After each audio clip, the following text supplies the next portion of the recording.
Hello दोस्तों, स्वागत है आप सभी का नंबर 1 मूवी एक्सप्लेन में। तो आज मैं फिर से आप सभी के लिए एक बेहतरीन मूवी को एक्सप्लेन करूंगा जिसका नाम है द ब्लाइंड साइड। यह एक ट्रू स्टोरी है। ये स्टोरी माइकल ओहर की लाइफ पर बेस्ड है, जो कि अमेरिकन फुटबॉल के महान खिलाड़ियों में से एक है। इस कहानी में हमें माइकल ओहर के बचपन के स्ट्रगल को दिखाया जाता है।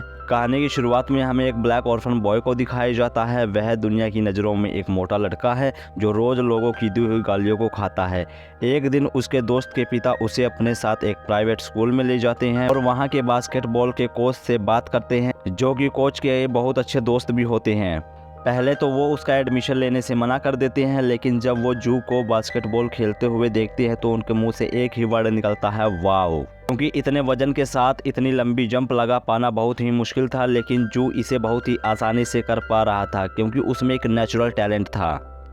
यह देखने के बाद कोच हेड के पास जाता है और जू के एडमिशन के बारे में बात करते हैं। हेड के सभी मेंबर मना कर देते हैं क्योंकि उसके ग्रेड्स बहुत ही कम थे।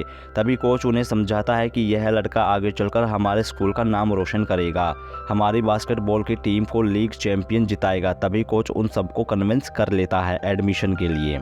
कहानी आगे बढ़ती है और आज जू का स्कूल में पहला दिन होता है, लेकिन हमेशा की तरह जू को कोई भी पसंद नहीं करता और वह अकेले ही डेस्क पर बैठा रहता है और क्लास ख़त्म होने के बाद बास्केटबॉल के मैच को देखने के लिए चला जाता है।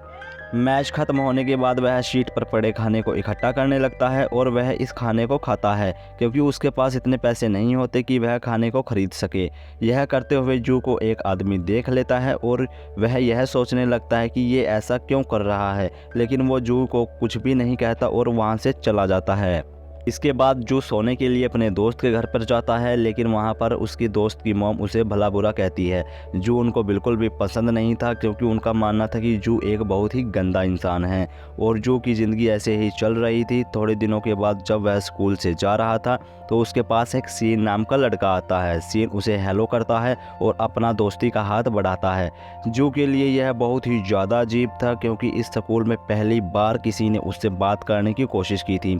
वह इस मौके को गंवाना नहीं चाहता था, तभी जू उससे दोस्ती कर लेता है।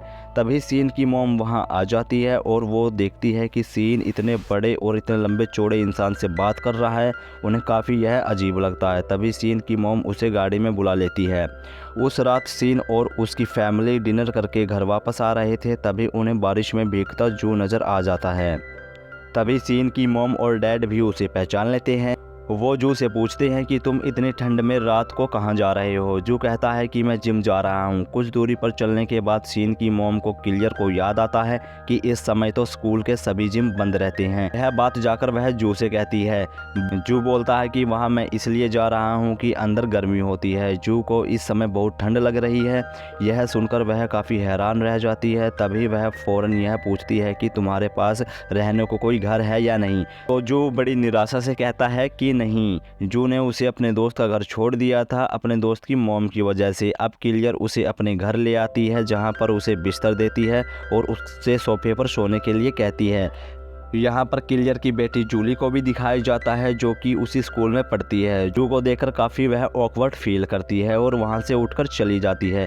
यह बात जू भी समझ जाता है, लेकिन क्लियर बहुत ही अच्छे दिल की होती है, इसीलिए वह जू को कुछ भी नहीं कहती। अगले दिन क्लियर सुबह नीचे हॉल में आती है। वह देखती है कि जू वहाँ नहीं है। जो बिस्तर जू को दिया था वो प्रॉपर तरीके से वहाँ पर रखा हुआ है। क्लियर घर के बाहर जाकर देखती है तो जू वहाँ से जा रहा है। वो जू से पूछती है कि तुम कहाँ जा रहे हो। जू उदास होकर कहता है कि कहीं नहीं। तभी क्लियर जू से बोलती है कि आज स्कूल में थैंक गेमिंग की छुट्टी है और मैं चाहती हूँ कि आज का दिन तुम हमारे साथ सेलिब्रेट करो। और जू क्लियर की बात मान लेता है। एक बार फिर से वो इस घर में दोबारा आ जाता है। इसके बाद सभी लोग ब्रेकफास्ट करते हैं टीवी देखते हुए, लेकिन जू अकेले खाना खाता है डाइनिंग टेबल पर। तभी जू को देख लेती है और समझ जाती है कि जू हमेशा से अकेला रहा है। इसके बाद वो टीवी को बंद कर देती है और सभी को डाइनिंग टेबल पर खाना खाने के लिए बोलती है। जू ये सब देखकर अच्छा महसूस करता है क्योंकि उसने पहली बार अपनी जिंदगी में इतना अच्छा खाना खाया होता है। जू के पास पहनने को और कपड़े नहीं होते। क्लियर उसे कपड़े दिलाने के लिए ले जाती है। बीच में उससे बात करने की भी कोशिश करती है, यहाँ तक कि क्लियर उसके मॉम डैड के घर भी ले जाती है जहाँ पर वो रहा करता था। लेकिन जू वहाँ जाकर देखता है कि वो घर सरकार का हो गया है क्योंकि उसकी मॉम ने कभी भी उसका रेंट पे नहीं किया होता। इसके बाद वो कपड़े लेने के लिए जाते हैं और पहली बार जू अच्छे कपड़े पहनकर स्कूल जाता है और सीन के साथ बहुत ज़्यादा मस्ती भी करता है। घर में आने के बाद वो अपने बिस्तर को ठीक करने लगता है। किलियर उससे कहती है कि तुम अगर और कुछ दिन भी रुकना चाहो तो तुम रुक सकते हो। जू कहता है कि मैं यहाँ से नहीं जाना चाहता। किलियर को ये सुनकर बहुत अच्छा लगता है। जू को ज़िंदगी में पहली बार इतनी खुशियाँ मिल रही होती हैं। अगले दिन किलियर जू को रहने के लिए एक पर्सनल कमरा देती है, जिसे देखकर वो हैरान था। किलियर पूछती है कि तुम्हें आज से पहले अपना पर्सनल रूम मिला है? जू कहता है कि नहीं, आज से पहले मुझे बेड ही नहीं मिला, मैं तो ज़मीन पर या सोफे पर सोता था। इसके बाद जू की आंखों में आंसू आ जाते हैं। कुछ लोग 2 वक्त का खाना खाकर रनिंग के बाद जिम करते हैं। दूसरी तरफ कुछ लोग कई किलोमीटर पैदल चलते हैं ताकि उन्हें खाना मिल सके। कहानी में आगे जू की ज़िंदगी अब थोड़ी अच्छी होने लगी थी। वो खुशियाँ उसे मिलने लगी थी जो उसने कभी भी सोची नहीं थी। जू अब खुश रहने लगता है, जिसकी वजह से इसका असर उसकी पढ़ाई पर भी पड़ता है। अब वो बेहतर स्कोर करने लगता है, ग्रेड काफ़ी अच्छे मिलने लगते हैं। अब क्रिसमस आ जाता है तो पूरी फैमिली फ़ोटो क्लिक करवाती है, लेकिन उसमें जू नहीं था। तो किलियर दोबारा से फ़ोटो खिंचवाती है जिसमें जू भी होता है। किलियर ये सभी फ़ोटो को अपने रिलेटिव्स के पास भेजती है तो उसके रिलेटिव जू को देखकर किलियर को भला बुरा कहने लगते हैं और कहते हैं कि वो तो तुम तीनों से बड़ा लग रहा है। किलियर उसी समय कहती है कि कम से कम वो तुम लोगों की तरह मेरे पैसों से प्यार नहीं करता, जिसे सभी सुनकर चुप हो जाते हैं। कुछ दिनों के बाद सभी लोग डिनर करने के लिए बाहर जाते हैं, जहां वो देखते हैं कि जू वेटर से गले मिल रहा है। वापस आने पर किलियर उससे पूछती है कि वो कौन था। जू उसे बताता है कि वो मेरा भाई था, जिसे मैं आज 13 साल बाद मिल रहा हूँ। यह सुनकर पूरी फैमिली शॉक हो जाती है कि जू अपने भाई से आज 13 साल बाद मिला है। यह जानकर किलियर कहती है कि ठीक है, कल हम लोग उसके घर पर जाएंगे। लेकिन जू को उसके घर तक का पता नहीं होता, क्योंकि वो हमेशा से अकेला रहा करता है। जिस भी अनाथ आश्रम में जगह मिलती थी वो वहाँ पर जाकर रहने लगता था।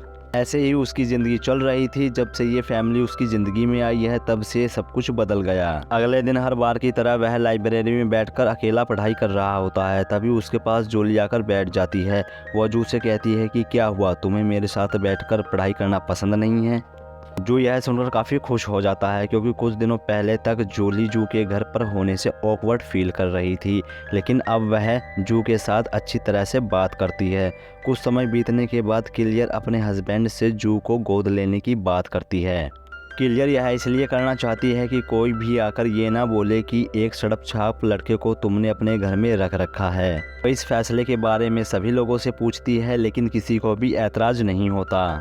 किलियर कुछ दिनों के बाद गवर्नमेंट ऑफिस जाती हैं, जहां उसे पता चलता है कि उसके पिता की कार एक्सीडेंट में मृत्यु हो चुकी है और उसकी मां बहुत ही ज़्यादा नशे करती है, जो उसे याद भी नहीं है कि उनका कोई बेटा भी है। ऑफिसर उन्हें बताता है कि तुम्हें अब जू की मां के सिग्नेचर की जरूरत नहीं है, यहाँ पर जू के सिग्नेचर ही काफ़ी हैं। किलियर ऐसे ही किसी के बच्चे को उसके माता पिता से पूछे बगैर नहीं गोद ले सकती, इसीलिए किलियर जू की मां से मिलने जाती है। उनकी हालत बहुत ज़्यादा ख़राब थी। पहले तो वो किलियर से बदतमीजी से बात करती हैं, लेकिन कुछ देर बाद उनकी थोड़ी सी बात होती है और किलियर फाइनली बताती है कि मैं आपके बेटे को जू को गोद लेना चाहती हूँ, इसीलिए आपको इन पेपरों पे साइन करना होगा। यह सुनकर जू की माँ बहुत खुश हो जाती है, क्योंकि वो हमेशा से चाहती थी कि उनका बेटा एक अच्छा इंसान बने। यह बात वो किलियर से भी कहती हैं और उन्हें ढेर सारी विशेष भी देती हैं। अब जू इनकी फैमिली का परमानेंट हिस्सा बन चुका है। अब जू को कोई भी कुछ नहीं कह सकता। आगे कुछ दिनों के बाद जू के बर्थडे पर किलियर उसे एक मिनी ट्रक गिफ्ट करती है, क्योंकि वो जू का हमेशा से ड्रीम था। इसे पाकर वो बहुत खुश हो जाता है। जू इसी मिनी स्कूल से ट्रक जाया करता था। एक दिन मैच होता है, उसे देखने के लिए सीन अपनी मॉम से जिद करता है, लेकिन वो कहती है कि आज मेरी मीटिंग है, इसीलिए तुम जू के साथ चले जाओ। रास्ते में जाते समय उनका बीच में एक्सीडेंट हो जाता है, जिसमें दोनों को काफ़ी चोटें आती हैं। किलियर भी वहाँ दौड़ी हुई आती है, लेकिन इन दोनों की किस्मत अच्छी होती है, ये दोनों बच जाते हैं। इस घटना से जू को बहुत ही ज़्यादा शर्मिंदगी महसूस होती है और वो खुद को दोष देने लगता है कि यह सब मेरी वजह से हुआ है। तभी किलियर उसे समझाती है कि इसमें तुम्हारी कोई भी गलती नहीं है, बल्कि तुमने तो अपने भाई की जान बचाई है। उसी दौरान किलियर देखती है कि जू के हाथ से भी काफ़ी खून बह रहा है। उससे पूछती है कि यह चोट कैसे लगी। जू बताता है कि जब कार टकराने वाली थी उससे पहले मैंने अपना हाथ डेस्क बोर्ड पर रख दिया था, ताकि सीन को कम चोट लगे। कुछ दिनों के बाद सब कुछ ठीक हो जाता है। जू अपने स्कूल में अमेरिकन फुटबॉल की प्रैक्टिस कर रहा था, जो कि रग्बी जैसा गेम था। वो यहाँ पर बहुत अच्छा परफॉर्म नहीं कर पा रहा था।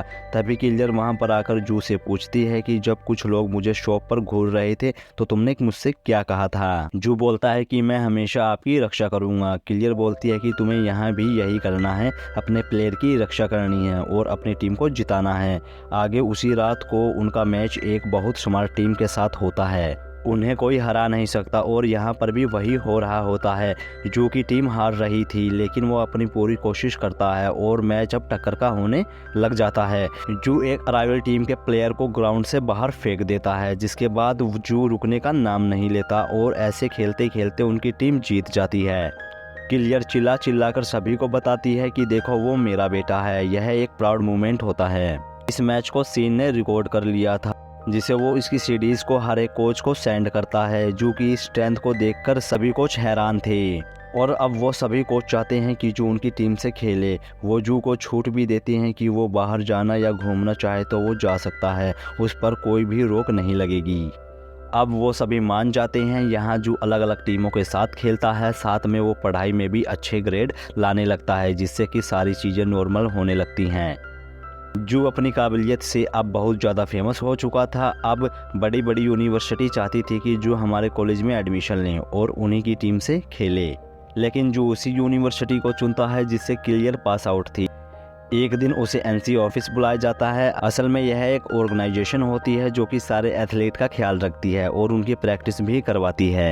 यहाँ पर जू से सवाल भी पूछे जाते हैं कि आखिर वो इसी यूनिवर्सिटी में एडमिशन क्यों लेना चाहता है, लेकिन जू कोई भी जवाब नहीं देता। इसके बाद वो ऑफिसर जू को बताती है कि तुम कुछ सालों पहले तक रोड पर रह रहे थे, जिसके बाद एक फैमिली ने तुम्हें अपने घर पर रखा, तुम्हारे लिए अच्छे कपड़े लिए, अच्छा खाना खाने को दिया, तुम्हें एक कार दी, यहाँ तक कि तुम्हें गोद भी ले लिया। क्या पता ये तुम्हारा फ़ायदा उठाना चाहते हूँ, क्योंकि उन्हें तुम्हारी स्पोर्टेबिलिटी के बारे में पहले से पता हो। तो सुनने के बाद जो कोई भी जवाब नहीं देता, क्योंकि वो पूरी तरह से कंफ्यूज हो जाता है, इसीलिए वो वहाँ से बाहर उठकर आ जाता है। यहाँ पर किलर उसका इंतजार कर रही थी, लेकिन जो सीधा रूड वे में कहता है कि आपने मुझे गोद क्यों लिया, आपने घर में क्यों रखा। यहाँ किलर कुछ भी समझ पाती इससे पहले जू वहाँ से निकल जाता है। अब जू अपने रियल मॉम के पास आता है, लेकिन वो वहाँ पर नहीं थी, बल्कि कोई वहाँ गैंग का लीडर था। वो जू को ड्रिंक ऑफर करता है। जू ड्रिंक नहीं करता, लेकिन वो आज गुस्से में होने के कारण ड्रिंक कर लेता है। कुछ देर बाद वो आदमी जूली और किलर के बारे में भला बुरा कहता है, लेकिन जू को ये अच्छा नहीं लगता और उसे चुप रहने के लिए बोलता है, लेकिन वो आदमी चुप नहीं होता। इसके बाद इनके बीच में काफ़ी बुरी तरीके से लड़ाई होती है। दूसरी तरफ किलर जू को हर जगह पर ढूंढने की कोशिश करती है, लेकिन जू कहीं नहीं मिलता। जू का किलर के पास कॉल आता है और उसे एक जगह मिलने के लिए बुलाता है, जहां किलर उसे बताती है कि मैंने और सीन ने कल पूरी रात सिर्फ तुम्हारे बारे में बात की। किलर कहती है कि हमने डिसाइड किया है कि आज से तुम अपने फैसले खुद लोगे, हम कभी भी तुम पर फोर्स नहीं करेंगे। तुम बताओ कि तुम्हें कौन से कॉलेज में जाना है। वो बताता है कि मिस एपी यूनिवर्सिटी, जहां से आप और डैड दोनों ही पढ़े थे। मैं आप लोगों की तरह बनना चाहता हूं। आगे की कहानी में दिखाया जाता है कि जू दोबारा एनसी ऑफिस में जाता है और उस दिन पूछे हुए सवालों का जवाब बड़ी ही आसानी से दे देता है। जो बताता है कि मैं इसलिए उस यूनिवर्सिटी में जाना चाहता हूँ क्योंकि वहाँ मेरी फैमिली गई थी। कुछ दिनों के बाद जू का एडमिशन उसी कॉलेज में हो जाता है, लेकिन उसे अब अपनी फैमिली से दूर रहना पड़ेगा, जो कि किलर को पसंद नहीं आता और वो अपनी कार में जाकर बैठ जाती है। जब भी जू आकर कहता है कि मॉम आप बाहर निकलिए, और जू किलर को अपने गले से लगा लेता है। और इस असली की कहानी में आगे हमें जू की असली फुटेज को दिखाया जाता है। जू अब एक बहुत बड़ा चैंपियन बन जाता है। इस कहानी में हमें माइकल ओहर के स्ट्रगल को दिखाया जाता है कि उनके बचपन में हालात कैसे थे। अगर ये एक्सप्लेन मूवी आप सभी को पसंद आई हो तो प्लीज़ चैनल को सब्सक्राइब करें और वीडियो को लाइक कर दें। Thank you watching this my video.